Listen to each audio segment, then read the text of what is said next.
समझ लो कि हर दूसरी स्लाइड या हर तीसरी स्लाइड में एक नंबर छुपा हुआ है इस वीडियो में, तो इसलिए पूरा ज्ञान आपको लेना है। देखिए, बात आती है संयुक्त राज्य अमेरिका की, जहां से सबसे ज्यादा चीजें हमने ली हैं। मौलिक अधिकार, न्यायिक पुनरावलोकन। मौलिक अधिकार सभी जानते हो, मौलिक अधिकार का मतलब होता है फंडामेंटल राइट्स, यानी जो भी हम जानते हैं कि जिसको हम मैग्ना कार्टा कहा जाता है।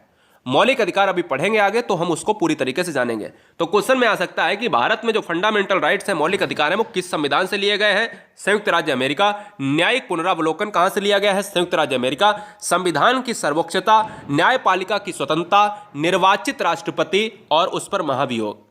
याद रखिएगा, राष्ट्रपति का जो निर्वाचन प्रक्रिया है और अनुच्छेद 61 में जो महाभियोग उस पर हम लगाते हैं ना, वो भी हम पढ़ेंगे आगे। ये भी कहां से लिया गया है? ये भी यूएसए से लिया गया है, अमेरिका से।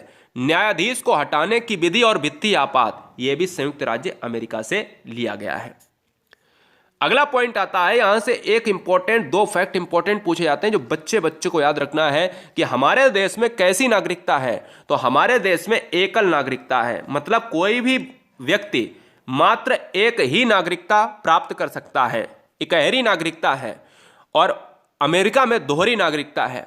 वहां पर कैसी? वहां पर देश की भी नागरिकता होती है और राज्य की भी होती है, लेकिन भारत में देश और राज्य को अलग अलग नहीं बांटा गया है और यह कहा गया है कि हर व्यक्ति को जो भारत में रहने वाला है उसको एक नागरिकता मानी जाएगी। ठीक है ना? तो क्वेश्चन में अगर पूछा जाए कि दोहरी नागरिकता किस देश की है, तो संयुक्त राज्य अमेरिका की, और इकहरी नागरिकता किस देश की है, तो भारत की है।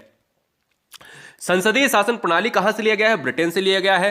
एकल नागरिकता का जो प्रावधान है वो ब्रिटेन से लिया गया है, इंपॉर्टेंट है। और याद रखिएगा दोस्तों, बहुत बार पूछा गया है कि नीति निर्देशक तत्व कहां से लिया गया है? आयरलैंड से लिया गया है। और राष्ट्रपति के निर्वाचन मंडल की जो व्यवस्था है, यानी राष्ट्रपति किस तरीके से निर्वाचित होता है, और यह सबसे इंपॉर्टेंट फैक्ट है कि आपातकालीन उपबंध जो है वो कहां से लिए गए हैं? ये भी आयरलैंड से लिए गए हैं।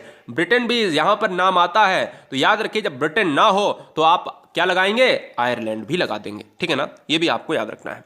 अगला पॉइंट आता है ऑस्ट्रेलिया। ये बहुत इंपॉर्टेंट है, यही तो मैंने स्टार्टिंग में पूछा था कि प्रस्तावना की भाषा किस देश से ली गई है, तो भारत में ऑस्ट्रेलिया से प्रस्तावना की भाषा ली गई है। और संघ राज्य संबंध बहुत इंपॉर्टेंट है।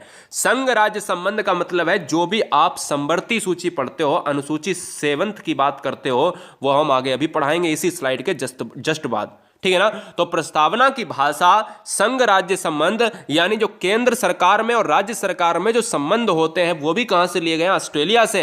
संवर्ती सूची का प्रावधान दोस्तों वो भी ऑस्ट्रेलिया से। याद रखिएगा, अगर क्वेश्चन में यह आ जाए कि प्रस्तावना कहां से ली गई है, वो संयुक्त राज्य अमेरिका से, लेकिन प्रस्तावना की जो भाषा है, हम भारत के लोग, भारत को संपूर्ण प्रभुत्व है ना, तो ये लिया गया है ऑस्ट्रेलिया से। ये भी आपको याद रखना है, यही तो मैंने पूछा था आपसे। मूल कर्तव्य भारत में कहां से लिए गए हैं? तो मूल कर्तव्य लिए गए हैं सोवियत रूस से लिए गए हैं, यानी सोवियत संघ ऑप्शन में आए तो भी मार देना, नहीं तो रूस के चक्कर में आप ढूंढते रहो, रूस ना मिले तो सोवियत संघ आपको दिख जाए, मारो ही ना। तो एक ही चीज है। ठीक है ना? विधि द्वारा स्थापित प्रक्रिया जापान से लिया गया है। गणतंत्रात्मक जो शासन है वो फ्रांस से लिया गया है। संघात्मक शासन जो है वो कनाडा से, जो कई बार एग्जाम में पूछा गया है, संघात्मक